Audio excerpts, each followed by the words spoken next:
Hey, good morning. It's Patricia Murphy. It's Thursday. This is Seattle Now. The holidays. Are you feeling it? The most wonderful time of the year. No pressure, really, except maybe crowds, Omicron, and travel. We're turning to John Moe of the Depresh Mode podcast for some last-minute support and inspiration.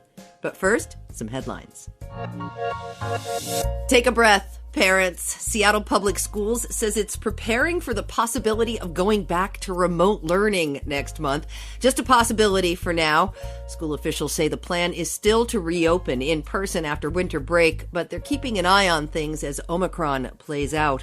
Last week saw the most cases so far all school year, according to the district's COVID dashboard.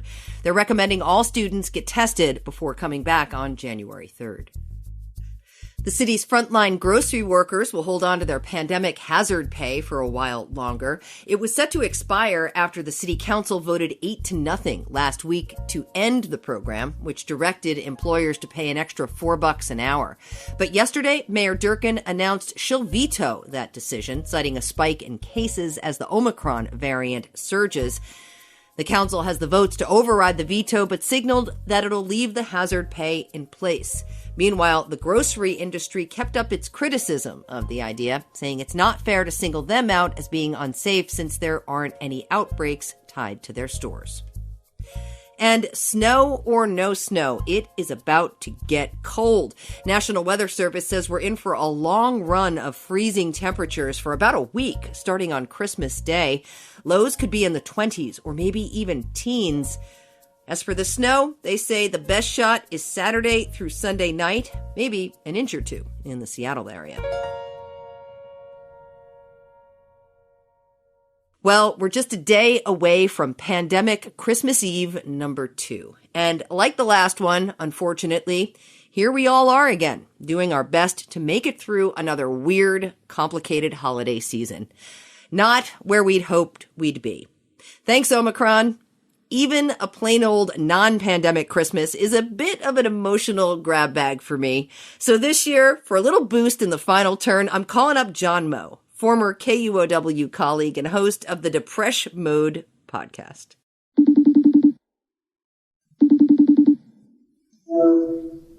Hello.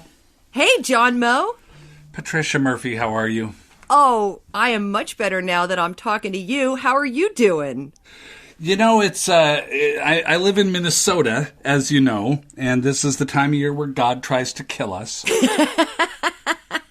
And so I'm going through that a little bit, but holding up okay. My snowblower wasn't working, but now it is, so I think I'm going to be all right. You know, they've been saying there might be snow here over the holiday, and I think the anticipation is making people far more anxious than the actual reality of the fact that it is unlikely that we will get much snow at all. I remember a lot of times school being canceled because it might snow, and then it didn't snow. You know, John, I really wanted to talk to you because I feel like me, you appreciate the complexity of the holiday experience. You know, I live far from people I love, and it's difficult for me during this time because I would love to travel to see them, but I hate to travel, right? I love my family, but I'm not sure the airport is worth it. You know, I wonder how, since you've moved away from the Seattle area, how you handle this. You know, we do a lot of things. We have established kind of our way of living here in Minnesota. But the big thing that we do that I think has worked really well is all the traditions are up for review every year. So there's no automatic renewal of traditions. It's a little like reelecting representatives to Congress. There are some safe seats, like the Christmas tree is in a really friendly district. It tends to get reelected every year. You know, we do a family Christmas party that's just the 5 of us, and we're doing that tonight, where we each get $10 and a Secret Santa name from someone else within the family, and then we go to this weird surplus store. It's kind of like the back room of Archie McPhee where nothing is whimsical anymore. Yeah, where it just gets weird. It's like a whole store like that. It's called Axeman here in St. Paul. So, that one, we're excited about that one. That one gets renewed. But, some traditions are in contested seats. Some traditions get primaried. Some don't get reelected. There's some turnover.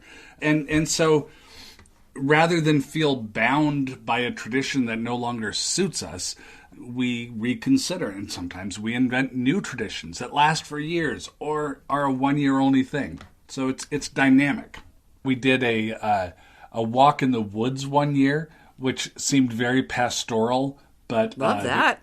Yeah, I loved it too, but it didn't get votes from the key children's constituency to win re-election. That's so great. I love that you actually put it all out on the table, because in my family, it just festers, right? And that everybody gets crabby because they didn't get a piece of whatever they wanted by the end of by the 26th, everybody's just standing around with their arms folded. Yes. No, there's some of that. I feel like COVID in some ways has really taken it down to basics for my family. Yeah. But, we are definitely going out to the Woodland Park Zoo to see the lights.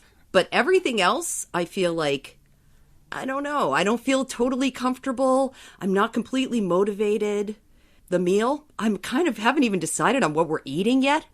We did away with Thanksgiving turkey a while ago because we realized none of the kids really liked it. So we had like a yeah, a kind of a loaf sort of situation instead. But yeah, I mean, it's about that. It's about like seeing, okay, what does everybody want to save? What do people want to make sure is included in this? What really matters? What doesn't matter so much? It's like planning a wedding. Like what's an urgently important thing? What do you not really care about?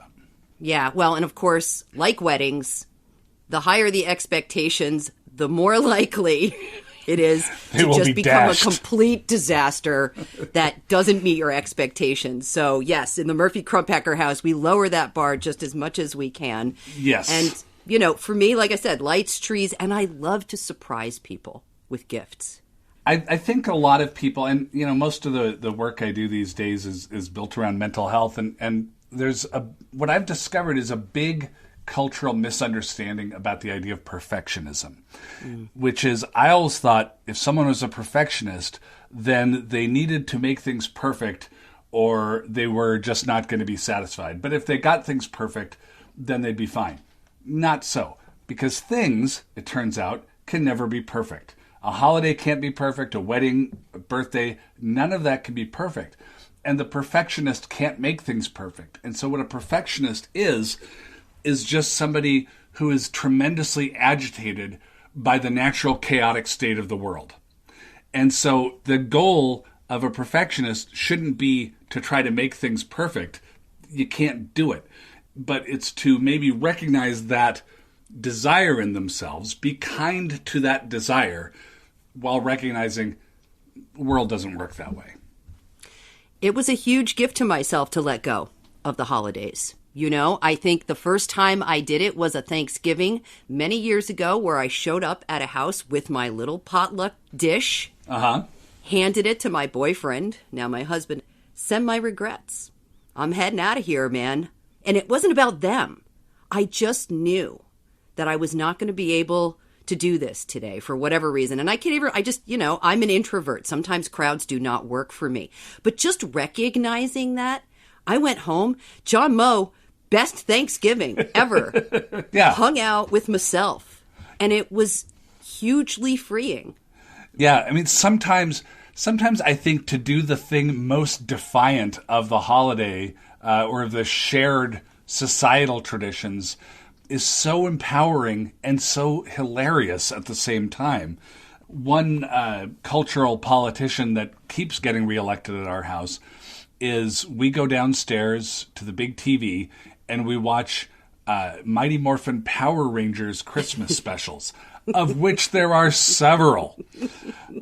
And it's the most irreligious, disrespectful thing, but we love it. And a lot of times those things can feel a little more intimate too. They can feel like a shared secret that you have with the special people in your life, and that's a wonderful thing. Yeah. My favorite thing on Christmas, though, is my FaceTime call with my sister Mary, because we like to open our presents together on Christmas morning, even though we're not together on Christmas morning anymore. Oh, that's nice. Well, we've got a tradition that is up for a vote this year. The election's probably coming up in the next day or two. Because I grew up, my parents were Norwegian. They immigrated from Norway. And they have julenissen there, the Christmas elf. And so julenissen would leave gifts for you outside on Christmas Eve. And so that was a part of my childhood. We were told that he still leaves gifts for Norwegian American children, which was a stretch. And it's so all then about the magic. We passed it on to our kids, and it's even more of a stretch than Santa. And so and so now the youngest is 13, so we're like, will julenissen come this year? Will it be an ironic julenissen? Will it be a julenissen that makes fun of Norway? Because now we've been there and we have things to make fun of. So, it's going to be a tight race this year. I think I'll be reporting from campaign headquarters. It's going to end up with absentee votes. It's going to be really tight. Well, I'm really glad we checked in, John Moe. And the truth is, really, we're bringing it down to basics this year. A fire, some coffee, maybe one of those M&M candy canes. There you go. I'll be good. We have a lot to be grateful for. John Moe, always good to talk to you. Great seeing you, Trish. Stay dry, stay warm. That's right. And maybe if I get in touch, I might need your snowblower if anything actually happens out here. So I'll send it to you with some planks on how to operate it. Oh, my gosh. Thanks for listening. Jason Pagano produced today's show, which is also made by Caroline Chamberlain Gomez, Diana Opong, Clare McGrane, and Jenny Cecil Moore. Matt Jorgensen does our theme music. I'm Patricia Murphy.